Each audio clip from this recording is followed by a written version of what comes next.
Today we're going to be exploring an aspect of our society that is one of the most important revolutionary aspects in the modern age. This will of course be the internet. The approach that we're going to be taking in this will be talking about net neutrality, specifically speaking about the legal implications and aspects of such a legislation and why such a legislation needs to be formed. This will be in relation to Canada opposed to the United States because this will focus on Canadian elements of net neutrality. This has not been very well covered in the media, I found, as well. Not many people have really talked about what Canada's exact stance is on net neutrality. Nobody cares what you think. Before getting into the actual meat and potatoes, the legal mumbo-jumbo, we must first explore definitively what net neutrality is. According to Webster Dictionary, the definition of net neutrality is as follows. The idea, principle, or requirement that internet service providers should or must treat all internet data as the same regardless of its kind, source, or destination. This whole notion of fair and open distribution of content on the internet is really the main principle of net neutrality. This relates to internet service providers / ISPs, in case if one is not familiar with the term. ISPs are companies such as Bell that regulate the rate which data packets are transferred over a network. ISPs also have the control of the content. Someone has the content on your smartphone, personal computer, or laptop, essentially any device that has access to the internet. The network which ISPs have control over is the host to form any digital information on the internet. This can range from any variety of encoded digital information on the internet your computer can access. Photos, videos, text, program / apps, essentially anything that can be accessed for your web browser. Net neutrality is essential. This is predominantly because it ensures an even playing field. When net neutrality is not considered in business practices or is deemed integral in the ethics of whatever business, can lead ultimately to unfair practices that invoke unwarranted blocking of certain content on the internet. If an individual cannot access a certain site, such as Google, in an efficient amount of time, or even at all, but can access the alternative Yahoo instead, then this shows that the distribution and access of content on the internet is not neutral. This would lead to unfair business practices such as too slow of service, possibly restricted access to certain websites, and fluctuation in cost to the average consumer, which leads to discrimination between not only the ISP and the individual content is also being restricted. Also, it can be classified as a discriminatory practice against the subscriber. In the following segment, we will cover the beginnings of the fight for net neutrality in Canada.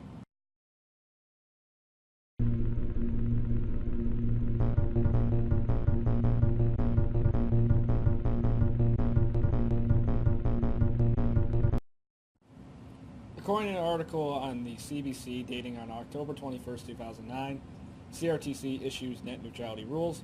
In late 2007, Bell began to slow down internet connections of customers using peer-to-peer software such as BitTorrent. By 2008, Bell really extended this practice to its wholesale customers. Smaller ISPs such as TechSavvy with support of Google and Skype complained to the CRTC that such frauding of internet connections that Bell was responsible for violate wholesale agreements with them. Bell's counter-argument was the frauding was due to a small percentage of users that were slowing down the traffic for all customers. Even though the CRTC at the time did not endorse Bell's actions, they found the company was not in violation of its agreements, so therefore Bell kept frauding service. During this ruling, the regulator launched a public review of all ISPs and their network management procedures. This arose the main question, that if the CRTC legislation at the time was enough to prevent unfair practices. Smaller consumer groups were all up in arms and voiced that Canadian telecommunication laws needed to be stronger to prevent these practices of these large companies such as Bell, while larger ISPs like Bell warned against further regulation. This was one of the first instances I have found that really propelled the issues of net neutrality in the mainstream consciousness.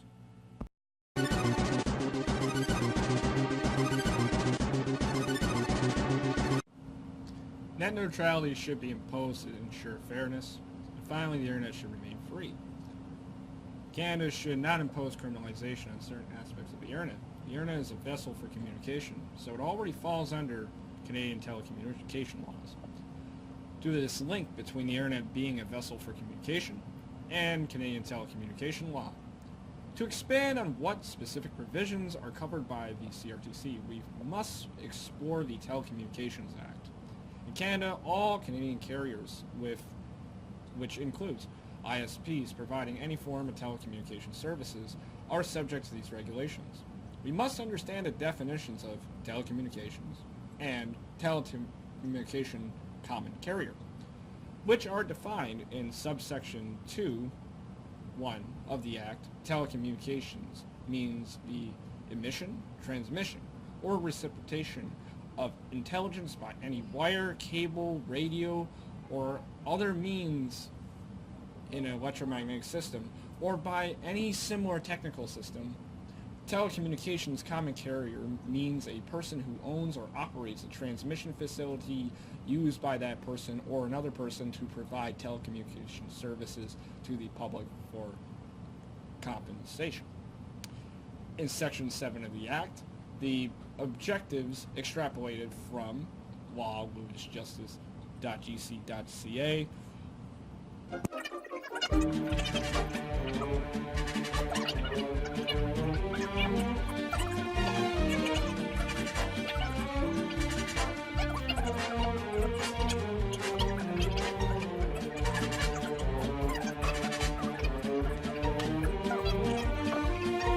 This pretty much means that the internet already falls under CRTC regulations.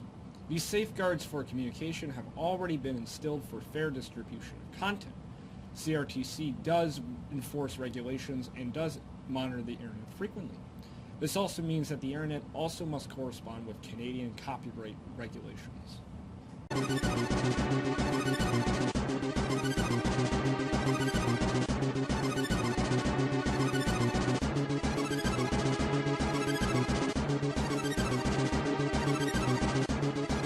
Now, we must let the notion solidify that has to have some implications of having a government body or governing body regulate the internet.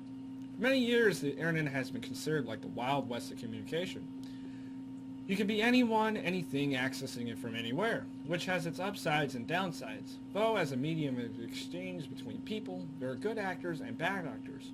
Now, the whole notion of putting a cap or some type of control on the certain content people can access, or ideas that can be communicated, has been very problematic for certain special interest groups. This whole notion of attributing anybody who's deemed to be sharing or expressing information that may be pertained as unfavorable, even if it has an ideological basis, does cause inherent issues. Collection and exchange of data has been a bit of a hot issue, especially in the age that you can access remotely anything conceivable. Limiting access to content is a pretty important concern to most people. An example I can use is from August of 2018, when Twitter, Google, Facebook essentially banned the site InfoWars, for instance, on their respective platforms. He says a lot of radical things. I've been mildly attracted to you. Oh, I'm getting a little hot here. I'm getting a little wild here. I know you feel That may be disconcerting to those not inclined to tinfoil. Though, this is an instance where big tech has actively revoked a user's ability to communicate information on certain platforms. Would this be an instance that net neutrality would protect?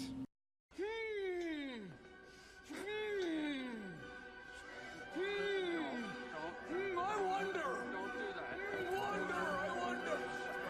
Well, no, actually. This is because no one is inherently limiting the user's ability to access the InfoWars website directly. The hosting websites have decided to ban their content based on violation of community guidelines, which any social network has the right to do, anyone, and has been doing since the beginning of these platforms. This is where a lot of the debate is heading right now, regarding the crusade against fake news. Can these companies have the right to remove or censor content they deem to be fake news? And I want you all to know that we are fighting the fake news. It's fake, phony, fake. In my opinion, there needs to be a distribution and a more broadly defined set of practices that dictate the exchange collection, facilitation, and distribution of information on the internet. Unifying document that can inherently be like the umbrella document to give internet users the protections necessary to prevent these type of anti-discriminatory practices. So, why criminalize the internet? Why not instead criminalize certain portions of the internet? Canadians should clearly define the rights and freedoms that Canadians possess in regards of digital communication. Criminalization of the internet will only lead to rights and freedoms of Canadians to be impeded, which goes against the very foundations of Canada's constitutional democracy. The issues of rights and freedoms on the internet and privacy should be addressed by at least denoting those rights and freedoms. If these rights and freedoms are properly defined, then it would be appropriate to take precautions to instill limitations. This proposed framework for internet regulation/legislation should be the predecessor for all Canadian internet legislation.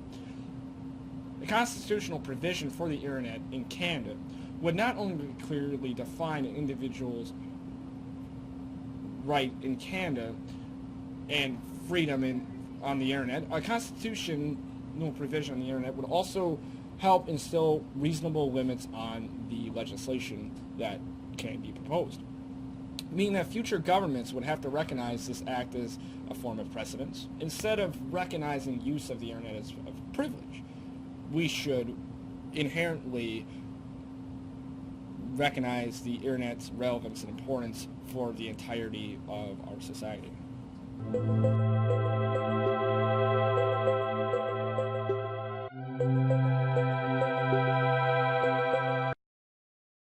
The internet should be recognized as a right and a freedom in the modern age.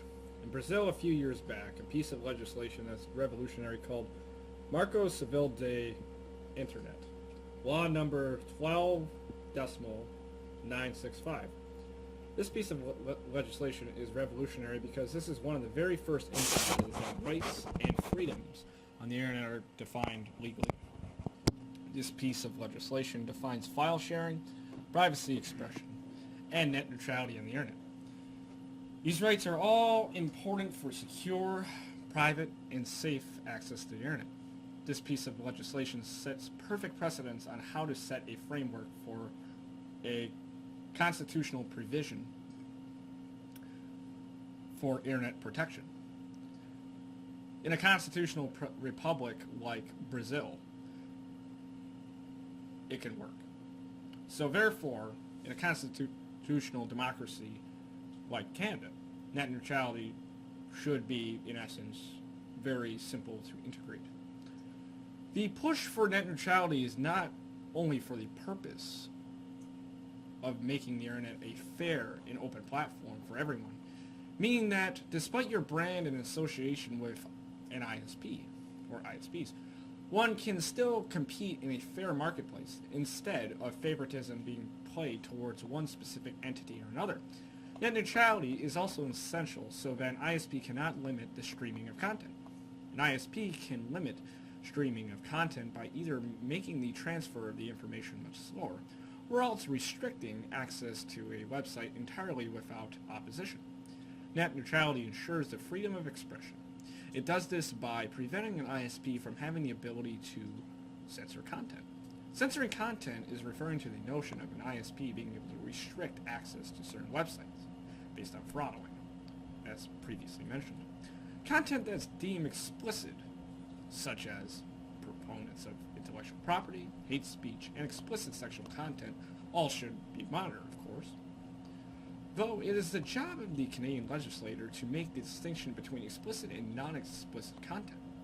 As a society, Canadians' morals and values already reflect which type of content is acceptable to stream and share.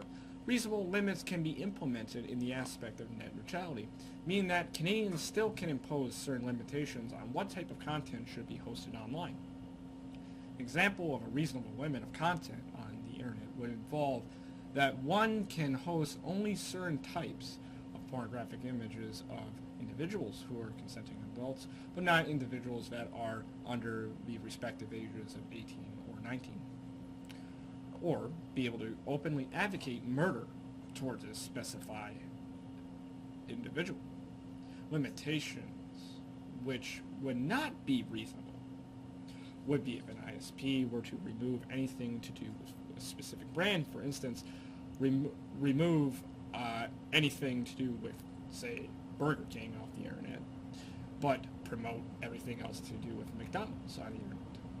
Network service providers have a responsibility to host and provide content of all sorts without bias, including net neutrality within a proposed piece of legislation. In defining clearly, legally, is essential in the progression of the internet. Without net neutrality, eventually everything on the internet an individual is exposed to generally can be restricted. Open and fair access to content on the internet should be denoted as a freedom and a right. For the content on the internet is mostly used for educational purposes. To enhance the life of an individual is the purpose of the internet. To go against net neutrality would essentially have to mean that one would be going against freedom of choice, which leads to discrimination. And this is because it is discriminatory to restrict access to content based on monetary incentive.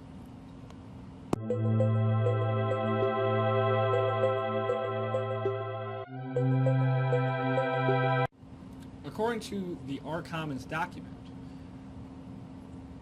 pertaining to net neutrality protections, the Fair Play Canada Coalition is a coalition of Canadian artists, content creators, unions, guilds, performers, producers, broadcasters, distributors. They submitted a proposal on January 29th, 2018, proposal to the CRTC, which seeks the creation of a mandatory website blocking system in Canada. The coalition had the support of more than 25 different organizations, such as Bell, Rogers, and the CBC. Its goal was to ask the CRTC to take action on digital theft. Its proposal denoted a creation of a not-for-profit independent privacy review agency under the supervision of the CRTC to prevent international privacy sites and organizations of reaching and harming the Canadian economy. This proposal was rejected by the CRTC in October of 2018 on jurisdictional grounds, meaning that the regulatory body, such as CRTC, does not have the ability to implement this type of proposal into practice anyways. That is more of an issue of copyright and copyright protection. A quote by one of their spokespeople. Quote, "The CRTC is of the view, however, that other avenues are more suitable to address this issue, which include the ongoing parliamentary review of the Copyright Act, as well as the expert panel review of the Telecommunications Act and the Broadcasting Act," raised the CRTC in a recent press release about the decision. The CRTC in recent years have made their stance on net neutrality very clear for the entity to have favor for the practice. This would make Canada one of the few countries in the world to have some form of federal restrictions and support in regards to the practice outside of Brazil. Unlike the United States, where net neutrality is considered more of a partisan issue in the Union, opposed to it being recognized at a federal level, more can be read about their specific stance on the CRTC's website for specific information on the issue. Also, the comparison speeds of ISPs and a few interesting other factoids. In a recent reading in the House of Commons deriving from May 2018, Motion 168 is not a formal bill, but merely is a proposal that encourages the legislator to adopt already CRTC protections to form a framework to eventually have a clear definition of net neutrality in the legislature. This would inherently prevent any other entity that tried to pull what Fair Play Canada Coalition from being able to systematically block websites that contain content that may be deemed unfavorable, leading to the coalition being able to block file sharing websites under the guise of piracy. In essence, if motions such as 168 were to be taken the next step, for it to be an actual defined protection, and as well, for it to actually define what net neutrality is, then Canadians would actually have an actual legal protection in the regard of net neutrality.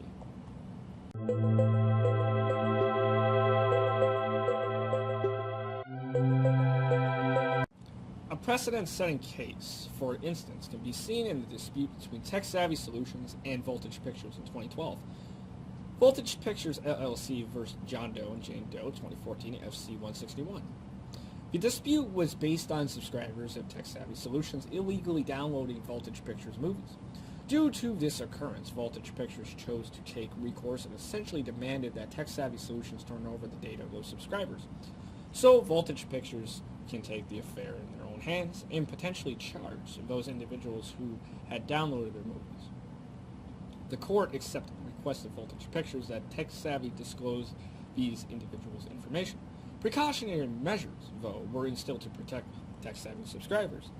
These precautionary measures were implemented due to a rising concern of copyright trolling. Definition of copyright trolling is the term used to denote a plaintiff that goes through the process of a lawsuit just to essentially make a quick dollar. The court imposed conditions, such as Tech Savvy discloses their subscriber information with Voltage Pictures, that information must remain confidential from the public. Also, it imposed maximum cap of a $5,000 in fees. Copyright trolling is a major issue in the United States, especially, for instance, this is how come there are so many cases of people being brought to court for pirating movies, then getting arbitrarily charged large sums of money, as well having to serve long prison sentences. In Canada, there is a big concern in regards of large multinational corporations abusing copyright laws just to make a quick dollar. In this case, Voltage Pictures LLC versus John Doe and Jane Doe, 2014, FC 161. A quote will be derived. Quote, "The rise of so-called copyright trolls, plaintiffs who file multitudes of lawsuits solely to extort quick settlements, require courts to ensure that litigation process and their scarce resources are not being abused.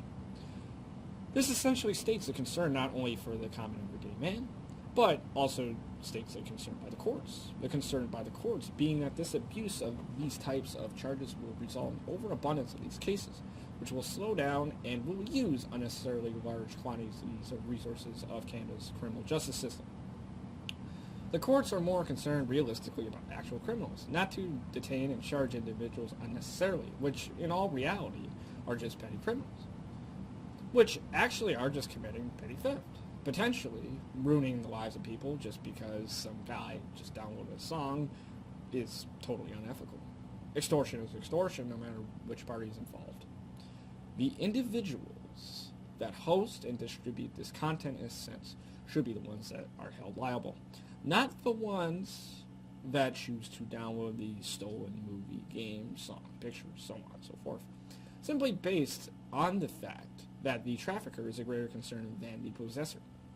If the approach is taken to make it a criminal activity to share information, then at least go after the people responsible for the distribution of the stolen content. Belief is held that the internet is a free platform, meaning that anything and everything on the web can be shared, will be shared, and will be distributed globally, despite the owner of the content. In essence, the content, even that is intellectual property, more or less is the property of not only the intellectual that created the content, but also property of the public. Meaning, if that content is already public, then the public should be able to share that content freely. Essentially, copyright in regards to a digital platform should not be so upheld, I find. If an individual is distributing stolen content and selling it, that stolen content, then of course that individual should be charged for copyright infringement. If the distributor of that content is not associating a fee, then it should not be considered a criminal offense to share that content. The internet is the main avenue for sharing and spreading information. It is primarily used not only for the convenience, but also to denote the human evolutionary process. The internet is not owned by any individual or corporation. The internet is an independent entity composed of billions of networks worldwide. No man, corporation, or government can limit the internet.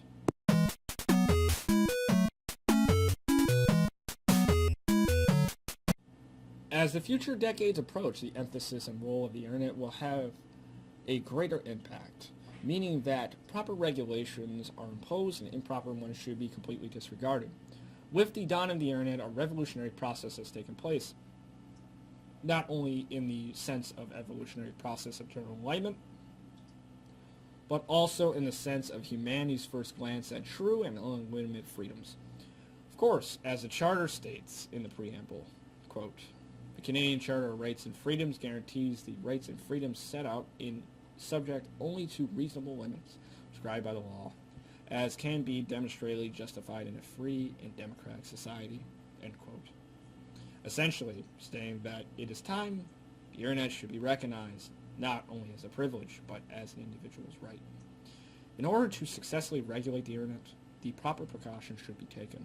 Hopefully the exploration and my analysis would be deemed sufficient enough for my pro-net neutrality stance, and how come Canada should adopt such a notion of safeguarding this practice. Thank you for viewing, and hopefully this was insightful and informal.